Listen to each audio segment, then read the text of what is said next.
ஆரோக்கியம் மூத்தது original fitness brand அரிசிகள் தரத்திலும் சுவையிலும் என்றும் நம்பவும். கலக்கலான ஹாஸ்பிட்டல் டிராமா ஹார்ட் பீட் உங்கள் டிஸ்னி பிளஸ் ஹாட்ஸ்டாரில். எனக்கு குலதெய்வம் எதுன்னு தெரியாது. என்னுடைய குலதெய்வமா அம்பாளை தான் பார்க்குறேன். பண்ணாரி தான் என்னோட குலதெய்வம். அம்மா வலுக்கட்டாயமாக எங்கள் அம்மாவை கைப்பிடிச்சி இறக்கிட்டு இருக்காங்க பண்ணாரியில். போய் அந்த படத்தில் கால் கழுவிட்டு நீ வாமா அப்படின்ற செருப்பு விட்டுட்டு எங்கள் அம்மா போய் காலை அனுப்பிட்டு வரும்போது பார்த்தீங்கன்னா அந்த அம்மா எங்கேனே தெரியல. ஆம்புலன்ஸ் சல்லுன்னு அம்மா போன வழியில் போயிட்டுருக்கு. எங்கே மலை நோக்கி போயிட்டுருக்கு. என்னன்னு கேட்டால் எங்கள் அம்மா இதுக்கு முன்னாடி பயணிச்சாங்களே அந்த பஸ் வந்து 7வது ஹேர்பின் பண்ணது கீழே விழுந்திருக்கு குப்புறம். அதில் எங்கள் அம்மா பயணிச்சிருந்தாங்கன்னா நானும் இல்லை, நீங்கள் எங்கள் அம்மாவும் இல்லை. சாமி வந்துருச்சு அவங்களுக்கு. சாமி வந்துட்டு இது மாதிரி குலதெய்வம் வச்சு நீ கும்பிடல, உன் குலதெய்வத்தை கண்டுபிடி அப்படின்ட்டு சொல்லிக்கிட்டே இருக்காங்க. 2 நாள் சர்ஜரி, மலைக்கு கூட்டு போயிட்டாரு. அப்புறம் ஊர்லேருந்து வந்துட்டு டாக்டர் எங்கள் அம்மாவை பிடிச்சி நல்லா திட்டிருக்காங்க. என்ன குழந்தைக்கு 2 நாள் ஆப்ரேஷன் வச்சுருக்கோம், நீங்கள் என்ன எப்படி நீங்கள் விளையாட்டுத்தனமாக இருக்கீங்க அப்படின்னு பிடிச்சி சத்தம் போட்டிருக்காங்க. திரும்ப ஒரு தடவை ஸ்கேன் எடுத்து பார்க்கலாம், ஏதாவது பிரச்சனையாக இருக்கான்னு பார்க்கும்போது நான் வந்து ஒரு அம்மா கிட்ட எப்படி பேசணும், நான் சண்டை போடுவேன். எங்கள் அம்மாட்ட பண்ணாரிட்ட சண்டை போடுவேன் லிட்டரலாக. நீ இது செஞ்சு விடலாம் உங்களோட பேச மாட்டேன் போ அப்படின்னு கூட போயிருக்கேன். வணக்கம் நேர்களே, இன்னைக்கு நம்ம கூட தமிழ் பாரதி சார் மற்றும் ஸ்வேதா மேம் இருக்காங்க. உங்களுடைய ஸ்பிரிச்சுவல் பிலீவ் எப்படி இருக்கு அப்படிங்கறத நம்ம கேட்டு தெரிஞ்சுக்க போறோம். வணக்கம். வணக்கம். எப்படி இருக்கீங்க? சூப்பரா இருக்கும். உங்களுடைய ஊர் நேட்டிவான சத்தியமங்கலம், அங்க இருக்கக்கூடிய ஒரு ஃபேமஸான கோவில்னா பண்ணாரி அம்மன் கோவில் இல்லைங்களா? அங்க வந்துட்டு ஒரு முறை இருந்தது, நாங்க பிறந்ததுன்னு சொன்னீங்க. என்ன முறை சார்? இல்லை உமா, இது என்னென்னா பண்ணாரி அம்மன் திருக்கோயில் வந்து என்னுடைய அதாவது ஒவ்வொருத்தருக்குமே வந்து சொல்லுவாங்கள்ல நம்மளுடைய குலதெய்வம்னு சொல்லிட்டு. எனக்கு குலதெய்வம் எதுன்னு தெரியாது. ஆனால் என்னுடைய குலதெய்வமாக அம்பாளை தான் பார்க்குறேன். பண்ணாரி தான் என்னோடய குலதெய்வம்னு. என்ன காரணம்னா அதுக்கப்புறம் காலங்கள் மாறும்போது எனக்கு தெரிஞ்சிச்சு குலதெய்வம் எதுன்னு. அப்போ இப்போ இது இஷ்ட தெய்வமாக மாறிடுது. அம்மன் வந்து பண்ணாரி அம்மன் வந்து இஷ்ட தெய்வமாக மாறிடுறாங்க. எனக்கு 4 அக்காமார்கள். ஒரு அக்கா வந்து பிறக்கும்போது அடுத்த அக்கா பிறக்கும்போது என்ன நினைப்பாருன்னா, அப்பா வந்து அவங்க ஒரு பேர் வச்சுருவாராம். தமிழ் செல்வன்னு வைக்க போகிறேன்னு வைப்பாரான். அங்கே பொண்ணாக பிறக்கும் தமிழ் செல்வின்னு மாற்றுவாரான். அப்போ தமிழ் வாணன்னு வைப்பாரான், தமிழ் வாணி ஆயிடுச்சு. தமிழ் மணின்னு வந்து பேர் வச்சுருக்காரு. மணிங்கிறது தமிழ் மணிங்கிறது மேலுக்கும் வைப்பாங்க, ஃபீமேலுக்கும் வைப்பாங்க. 4வது அக்காவுக்கு தமிழ் மணினே வச்சுட்டாரு. நான் பிறக்கும்போது பார்த்தீங்கன்னா 5வது வந்து பொண்ணு பிறந்துட்டா அவன் வந்து வீதிக்கு வந்துடுவான்னு ஊரில் வந்து பழமொழி இருக்குது. அதனால் எங்கள் அப்பா என்ன பண்ணிட்டாருன்னா, பயந்துட்டு பையன் பிறந்துட்டானா பரவாயில்ல சொல்லி விடுங்க, பொண்ணு பிறந்துட்டா சொல்லவே வேண்டாம்னு சொல்லிட்டு அவர் வந்து வெளியே கிளம்பிடுறாரு. அங்கே பண்ணாரி அம்மன் கோயிலுக்கு மேலே கெத்தேசால் தாளவாடின்லாம் இடம் இருக்குது. அங்கே வந்து ஆசிரியர் பணியில் இருந்தாங்க. எங்கள் அம்மா சத்தியமங்கலத்தில் இருக்காங்க. நடுவில் பண்ணாரி. ஒரு மனைவி வந்து கர்ப்பிணியாக இருக்காங்க. அந்த காலகட்டத்தில் தன்னோட கணவனை பார்க்க போகலைன்னா கஷ்டமாக இருக்குல்ல, வரலைன்னாலும் கஷ்டமாக இருக்குல்ல. எங்கள் அம்மா வேறு வழியே இல்லாமல் போய் மைசூர் பஸ் ஏறி எங்கள் அப்பாவை பார்க்குறக்கா கிளம்பிட்டாங்க. வந்து பஸ்ஸில் போய் நிற்கும்போது பார்த்தீங்கன்னா ஒரு அம்மா வந்து எந்திரிச்சிட்டு வயசானவங்க, அங்கெல்லாம் வெள்ளை சேலை கட்டினாங்கன்னா அவங்க வந்து ரவிக்க போட மாட்டாங்க. அப்படி ஒரு வயசான அம்மா எந்திரிச்சு நிற்கிறாங்க. ஏன்னா மற்றவங்களாம் இடமே தரல. அந்த வயசான அம்மா இடம் கொடுத்ததுக்கப்புறமா எங்கள் அம்மா உட்காந்துக்கிறாங்க. கொஞ்சம் தூரத்தில் பக்கத்தில் இருக்கிறவங்க வந்து இறங்கிறாங்க. அதுக்கப்புறம் இந்த அம்மா உள்ளே தள்ளிட்டு எங்கள் அம்மா பக்கத்தில் அந்த அம்மா உட்காந்துக்கிறாங்க. என்ன கண்ணு ஏது கண்ணுன்னா, இந்த மாதிரி எத்தனாவது குழந்தைன்னா 5வது குழந்தை. இந்த மாதிரி எங்கள் அம்மா இப்போ நான் சொன்னேன் இல்லையா, எங்கள் அப்பா கோச்சிட்டு போயிட்டார், அதெல்லாம் எங்கள் அம்மா எக்ஸ்பிளைன் பண்ணிட்டாங்க. கண்ணு நீ ஒன்றும் கவலைப்படாத, போகிற வழியில் பண்ணாரி தாய் இருக்கிறா, அவளுக்கு போய் நீ கையெடுத்து கும்பிட்டு எனக்கு ஒரு பையனை வந்து நீ வந்து உண்டு வைக்க கொடு, உன் பேரை நான் வைக்கிறேன்னு சொல்லி நீ வேண்டிக்கோன்னு சொல்லி உன் பேரில் ஆரம்பிக்கிற மாதிரி வேண்டிக்கோன்னு சொல்லியிருக்காங்க. எங்கள் அம்மா சொல்லியிருக்காங்க, இல்லைம்மா நான் வந்து ஊர் வரைக்கும் எடுத்த டிக்கெட்டு, அப்போல்லாம் வந்து நீங்கள் ரொம்ப கணக்கு போட்டு தானே ஒரு விஷயம் செய்வாங்க, நான் வந்து இறங்கலைங்கம்மான்னொன்னே அந்த அம்மா வலுக்கட்டாயமாக எங்கள் அம்மாவை கைப்பிடிச்சி இறக்கிட்டு இருக்காங்க பண்ணாரியில். போய் அந்த படத்தில் கால் கழுவிட்டு நீ வாமா அப்படின்ற செருப்பு விட்டுட்டு எங்கள் அம்மா போய் காலை அனுப்பிட்டு வரும்போது பார்த்தீங்கன்னா அந்த அம்மா எங்கேனே தெரியல.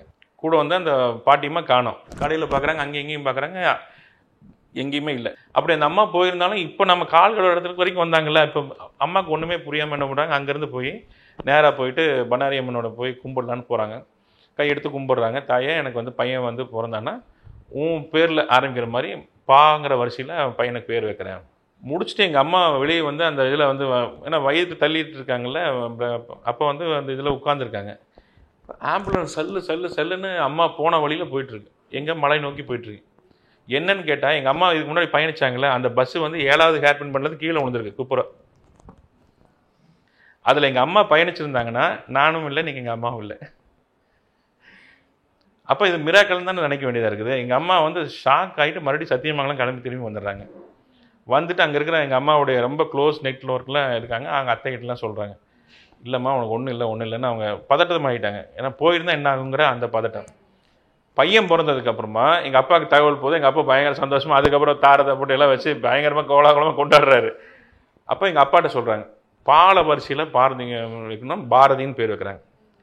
அப்போ தமிழ் பாரதிங்கிற பேரும் வந்துடுது. தமிழ் எங்கள் வீட்டில் எங்கள் அக்கா தமிழரசி, தமிழ் செல்வி, தமிழ்வாணி, தமிழ்மணி, தமிழ் பாரதிராஜன் வச்சிடறாங்க.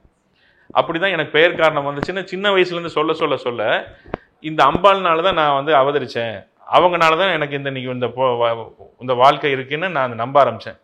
அப்படிப்பட்ட சக்தியான சாமிங்கிறது வந்து இன்னைக்கு நான் சொல்ல தேவையில்லை. பண்ணாரி அம்மனை பற்றி இன்னைக்கு பேசுறதுக்கு இந்த வாய்ப்பு நீங்கள் கொடுத்துருக்கீங்கன்னா அது வந்து கடவுளுடைய கிருபைன்னு தான் நான் நினைப்பேன். நான் உங்களுக்கு பண்ணாரி அம்மனால நடந்த மிராக்கள் என்னெல்லாம் இருக்கும்? பண்ணாரி அம்மன் வந்து நடந்த மிராக்கிளை விட இவரோட குலதெய்வம் எப்படி கண்டுபிடிச்சோங்கிறத நான் ஃபஸ்ட்டு சொல்லிடுறேன். நான் அப்போது வந்து ப்ரெக்னெண்ட்டாக இருக்கும்போது அப்போது இவர் வீட்டில் இல்லை. அப்போது நான் எங்கள் வீட்டுக்கு வந்து ரெண்டு பேர் சகோதரிகள். அவங்க வந்து பரதநாட்டியம் டான்ஸர்ஸ், அவங்க கோவிலில் ஆடுறவங்க. ஸோ அவங்க வந்து கல்யாணமே பண்ணிக்காமல் கோவிலுக்காக அவங்க ஆடுறவங்க, அவங்க கடவுளுக்காக ஆடுறவங்க. ஸோ அவங்க வந்து எங்கள் அம்மா மூலியமாக தெரிஞ்சு என்னை பார்க்கணுன்னு வீட்டுக்கு வந்திருக்காங்க. வீட்டுக்கு வந்து சாமி ரூம் எங்கே அப்படின்னு கேட்கும்போது நாங்கள் காமிச்சோடனே அவங்களுக்கு ஒன்றும் புரியல. ஒரு மாதிரி சாமி வந்துடுச்சு அவங்களுக்கு. சாமி வந்துட்டு இது மாதிரி குலதெய்வம் வச்சு நீ கும்பிடல, உன் குலதெய்வத்தை கண்டுபிடி அப்படின்ட்டு சொல்லிக்கிட்டே இருக்காங்க. எங்கள் அம்மா என்ன கேட்குறாங்க, குலதெய்வம் யார், பாரதியோட குலதெய்வம் யாருன்னு. நான் எனக்கும் தெரியல, நான் பண்ணாரி அம்மன் தான் நினச்சிட்டு இருந்தேன். எனக்கு தெரியலையேம்மான்னு. குலதெய்வத்தை கண்டுபிடிக்க சொல்லு, போய் கும்பிட சொல்லு குலதெய்வத்தைன்னு ரொம்ப ஆக்ரோஷமாக சொல்லிட்டு அவங்க அப்படியே சாந்தி ஆகிடுறாங்க. அப்புறம் இவர் ஊருக்கு போயிட்டு வந்த உடனே இந்த விஷயத்த சொன்னோம். ஃபஸ்ட்டு குலதெய்வம் யாருங்கிறத கண்டுபிடிங்க, யாரையாவது கேளுங்க, கண்டிப்பாக வந்து யாருக்காவது தெரிஞ்சிருக்கும். உங்களோட ஃபோர்ஃபாதர்ஸ் அவங்களாம் இருப்பாங்க, அவங்களோட ரிலேஷன்ஸ்லாம் இருப்பாங்க, யாருன்னு கண்டிப்பாக தெரிஞ்சிருக்கும், என்னன்னு கண்டுபிடிங்கன்னு சொன்னதுக்கப்புறமா தான் இவர் தேடல் ஆரம்பிச்சார். யார் சார் உங்க குலதெய்வம் யார்? கொடிவேல் சாஸ்தான்னு சொல்லிட்டு அவங்க வந்து சாஸ்தா ஐயப்பனுக்கு துணையாக நிற்கிறவங்க. சாஸ்தா தான் எங்களோட குலதெய்வம் தெரியுது. இவன் வந்து ஐயப்பனை வந்து ரொம்ப விரும்பி கும்பிடுவா, உட்கார்ந்தா ஐயப்பாங்க, எந்திரிச்சா ஐயப்பாங்க. அப்படியா? உங்களுக்கு ரொம்ப பிடிச்ச கடவுள் அவரா? பிடிச்ச கடவுள், அது ஒரு மிராக்கிளும் ஆச்சு அந்த கடவுளை. எங்கள் அப்பா வந்து ஐயப்பன் டிவோட்டி. எப்போவுமே எங்கள் வீட்டில் ஐயப்பன் பூஜை வந்து ரொம்ப கோலாகலமாக நடக்கும். ஸோ அந்த மாதிரி எனக்கு வந்து ஒரு 4 வயசோ 5 வயசோ இருக்கும்போது எனக்கு வயிறில் வந்து ரொம்ப வலி இருந்துக்கிட்டே இருந்தது. அது வந்து என்னன்னே தெரியல, ரொம்ப பெயின்ஃபுல்லாக இருந்தது. அப்புறம் டாக்டர்கிட்டெல்லாம் போய் செக் பண்ணோம், ஸ்கேன் எல்லாம் எடுத்து பார்க்கும்போது எனக்கு ஒரு கேன்சர் கட்டி இருந்தது அப்படின்ட்டு டாக்டர் சொன்னாங்க. இதை வந்து சர்ஜரி பண்ணி நம்ம ரிமூவ் பண்ணிடணும், இல்லாட்டி அது கொஞ்சம் பிரச்சனையாகும்னாங்க. எங்கள் அம்மா எல்லாமே பயந்துட்டாங்க. எங்கள் அப்பா வந்து ஐயப்பான்ட்டு உன்னை தானே நம்பினேன், என் குழந்தைக்கு இப்படி ஒரு சோதனை கொடுத்துட்டேன்ட்டு அவர் வந்து அழாத நாட்கள் இல்லை நான் பார்த்தது. அப்புறம் டாக்டர் வந்து ஒரு 2 நாளில் சர்ஜரி அப்படின்னு சொல்கிறாங்க. ஒரு பெரிய ஹாஸ்பிட்டலில் தான் எங்கள் சர்ஜரி நடக்க வேண்டியிருந்தது. அப்போ வந்து என்ன பண்ணுறாரு எங்கள் அப்பா, உடனே என்னை கூப்பிட்டு போய் ஐயப்பன் கோவில் கூப்பிட்டு போய் எனக்கு மாலையை போட்டு ஐயப்பன் கோவில் கூப்பிட்டு போயிட்டார். 2 நாள் சர்ஜரி, மலைக்கு கூட்டிகிட்டு போயிட்டு எல்லாம் முடிச்சுட்டு நாங்கள் ஜோதி, எங்கள் அப்பா வந்து எனக்கு இன்னும் ஞாபகம் இருக்குது, ஜோதி நடக்கும் இல்லையா, அங்கே ஜோதி ஐயப்பன் ஜோதியை பார்த்துட்டு ஐயப்பா என் குழந்தைக்கு வந்த கட்டியை எனக்கு கொடு அப்படின்னு சொல்லி வேண்டி அழறாரு. அந்த தீக்குண்டத்தில் இறங்கி போயிட்டாரு. அந்த தேங்காய் அந்த குண்டம் அதுக்குள்ளே இறங்கி போயிட்டாரு. அப்புறம் எல்லாம் எனக்கு நினைவு தெரிஞ்சு நான் சொல்கிறேன். அப்போ அந்த நினைவுகள் எவ்வளோ இருக்கும், 4.5 to 5 years அந்த நினைவில் இருக்கிறது சொல்கிறேன்.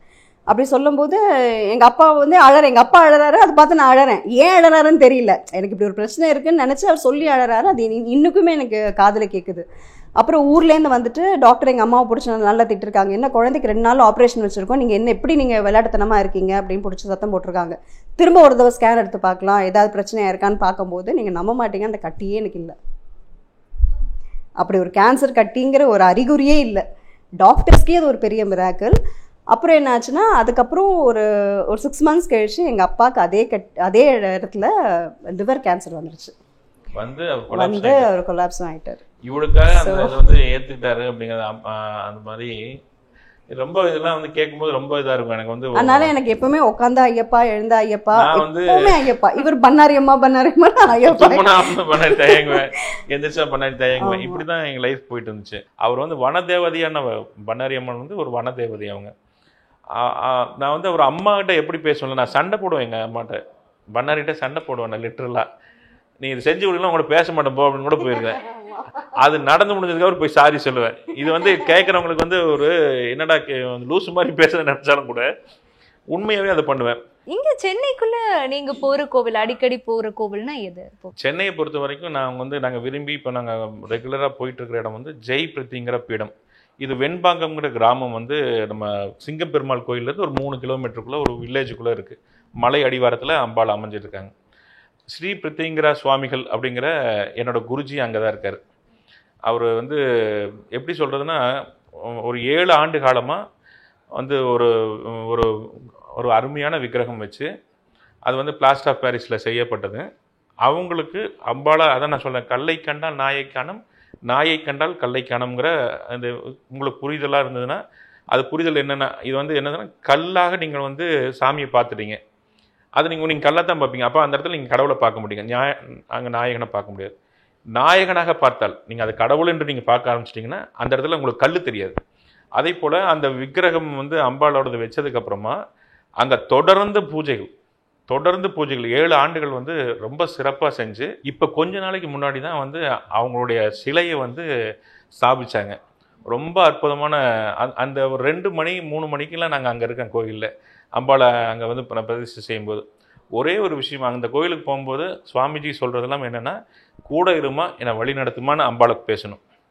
அதாவது பிரத்திங்கிற வந்து அவங்க வந்து வனதேவதை தான். அவங்களுமே பண்ணாரி அம்மனோட இன்னொரு உருவமாக நான் பார்க்குறேன். தொடர்ந்து சொல்லுங்க, எண்ணெய் திருத்தி எண்ணெய் திருத்தி எண்ணெய் திருத்தி எண்ணெய் திருத்தி எண்ணெய் திருத்தி எண்ணெய் திருத்தினா உங்களை நீங்கள் திருத்திக்கிட்டீங்கன்னா உங்களுக்குள்ள வந்து ஞான ஒளி பிறந்துடும்.